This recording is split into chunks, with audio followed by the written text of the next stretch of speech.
All right, so in this video, we're going to talk about how your phone is killing you as a man in your 20s. So I believe there are three core reasons why this device, our phones, is killing us as a man in our 20s. In fact, I believe that it's the number one thing that is making us weak, and it's going to be one of the biggest problems going into the future. So without further ado, let's just get right into it. So reason number one is that your phone is like crack. It's a source of drug that we get every single day, whether you know it or not. And the reason why this is the case is that every time that we go on our phones, whether we're checking for notifications for that text that we got from the girl last night, or whether we're going through social media and just scrolling through our feed, or whether we're on YouTube and watching videos, it gives us a sense of dopamine. It gives us a hit of feel-good medicine. And when you have access to feel-good medicine at the disposal of your hands whenever you want, it becomes a very easy drug to take every single minute and every single hour. And so the more and more times that you do this, the harder it is for you to get out of this addiction. And society makes it seem like this isn't an addiction. It makes it seem normal that we're able to use our phones. However, your phone and things like social media, there were scientists, there were millions, if not billions of dollars that were put into us being geared to staying on social media for as long as possible. So now, why is this such an issue?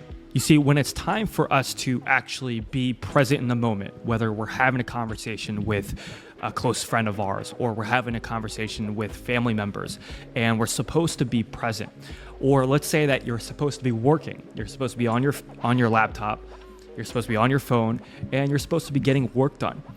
What happens is that because we're so triggered, because we are so used to getting a sense of dopamine, getting a sense of feel-good medicine from our phones, we're not able to do hard work.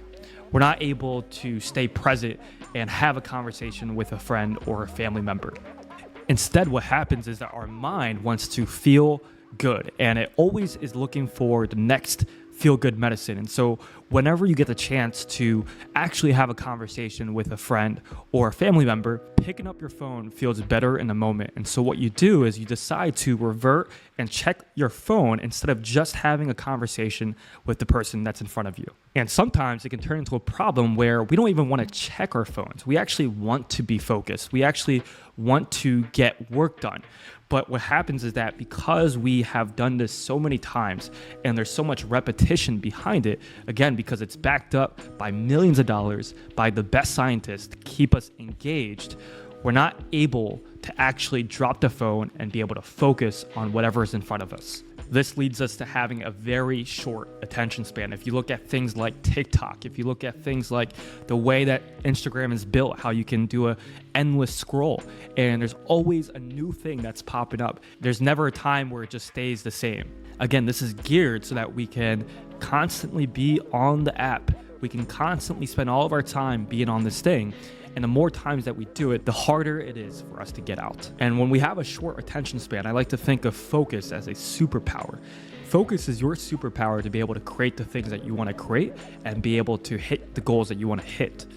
But the more times that you spend on your phone or on social media, your attention span is becoming smaller, which means that you have less focus to be able to get work done or to be able to accomplish the goals that you want to accomplish. So now number two goes directly with number one, which is when we use social media, we are constantly judging ourselves with other people.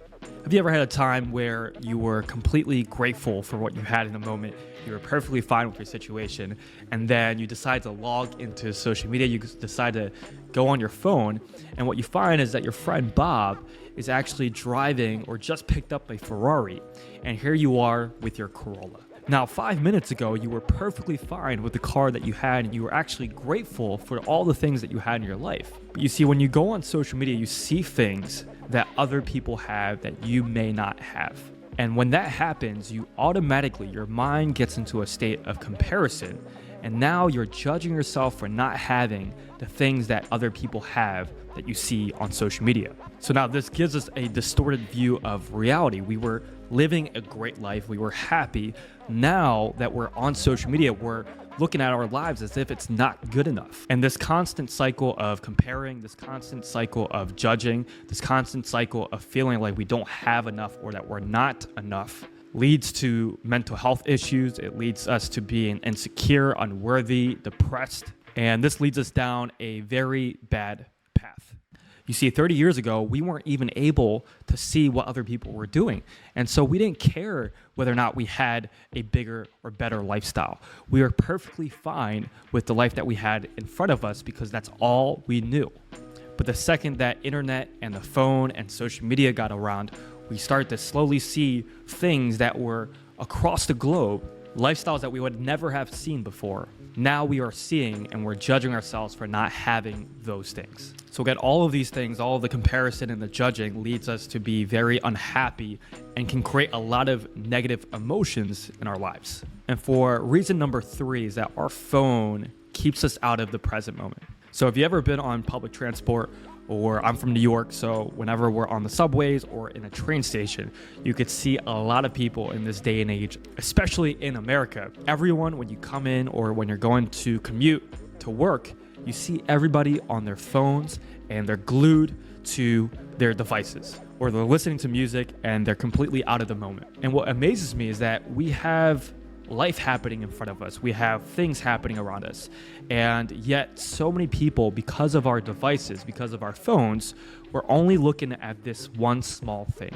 And when we're so caught up with our phones and our devices, we start to lose touch of what's actually real, right? The fact that I'm sitting down here, the fact that it's raining, the fact that I am in this house, the fact that I'm living in Bali, these things start to become obsolete. We start to forget that we have these things or that these things are happening to us. So the less connected we are with the present moment, the more we get into states of stress, the more that we get into states like depression. And I can promise you, if you want to feel better, if you want to have a better day, start to see if you can spend less time on your phones and spend more time doing things in nature, spend more time being in the present moment, doing things like exercising, getting sunlight, going for a walk, socializing. These are things that we're meant to do as humans, and we're not meant to spend all day on our phones. So those were 3 reasons on why I believe that your phone is killing you in your 20s. And so if you can, this would be greatly appreciated if you could share this with your friends or your family or anyone that you really care about that you believe could hear this message. The more people that can hear it, the more that we can start this movement to get away from our phones, to spend less time with our phones and spend more time with the things that truly matter in life. And if you guys want more content like this, make sure to subscribe, make sure to give this video a big thumbs up, and I'll see you guys in the next video.